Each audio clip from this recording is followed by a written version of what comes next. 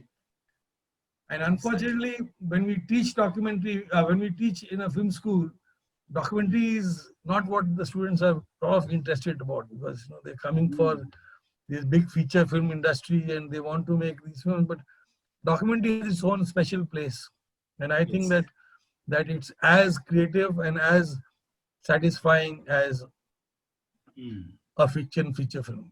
So fiction and reality, that's the whole idea that you're working with. Exactly, sir. So thank you so much. Dr. Swami Garu, are you there? And with that, we will conclude the session.